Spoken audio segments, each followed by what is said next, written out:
Барлықтарыңызға қайырлы күн. Бүгін біз сіздермен бірге штрули деп аталатын өте ерекше тағам дайындаймыз.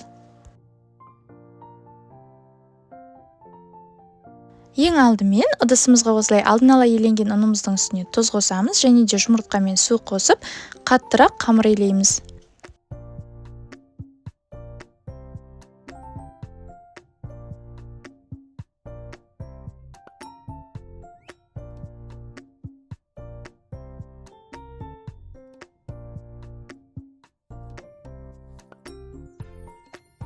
Қамырымызды илеп болғаннан кейін осылай пакетке салып, оны бір шетке алып қоямыз. Одан кейін біз тағамға көкөністерді дайындаймыз. Ол үшін ең бірінші осылай пиязды жуып тазалап алған соң, видеодағыдай етіп тураймыз. Пияздан кейін картопты да осылай видеода көрсетілгендей кубиктап турап шығамыз.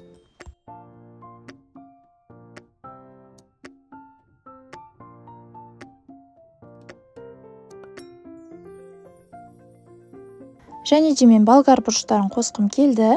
Егер өзіңіз қалап тұрсаңыз, сәбіз немесе қызанақ қоссаңыздар да болады, өте дәмді болып шығады.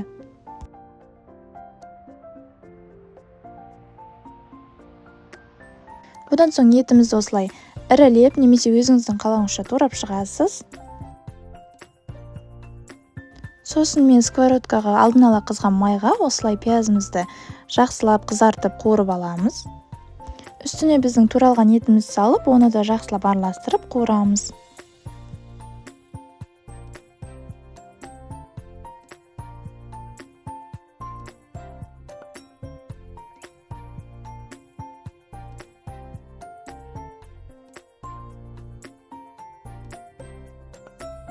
Одан соң рет-ретімен осылай көкөністерді қуырып аламыз.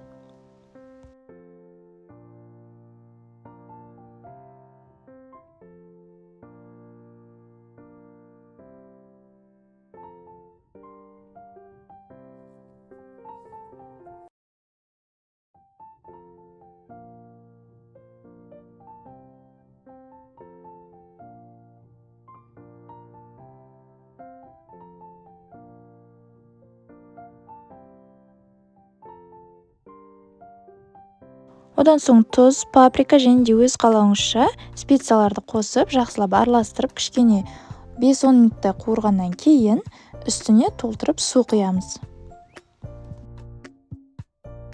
Құйған суымыз көкөністердің үстін жауып тұруы қажет.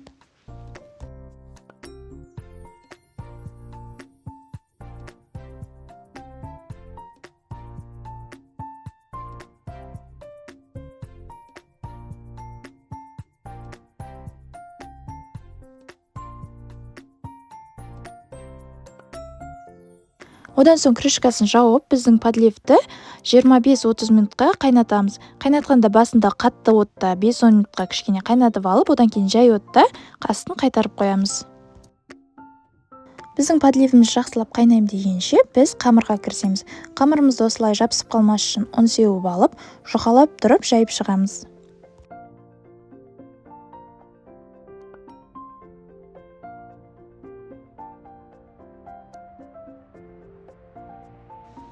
Бұл жерде енді өз қалауыңызша болады. Мен тек қана сұйық майды қосып рулет қылып орап тастадым. Ал егер өзіңіз қалап тұрсаңыз, бұл жерге жусай немесе укроп қоссаңыздар да болады. Мына видеода көрсетіп жатқандай біздің рулетімізді осылай орап шығамыз.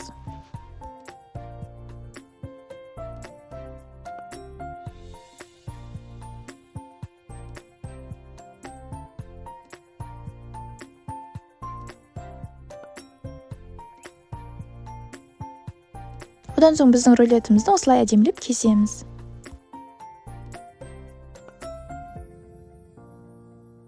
Біздің подливіміз осылай әдемілеп қайнады. Одан кейін біздің бағанағы рулетті рет-ретімен жайлап салып шығамыз.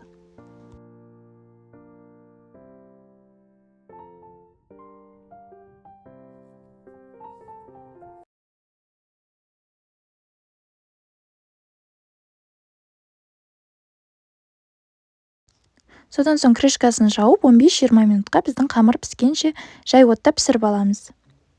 Сонымен біздің осындай өте дәмді тағамымыз дайын. Егер ұнаса міндетті түрде дайындап көріңіз, ас болсын.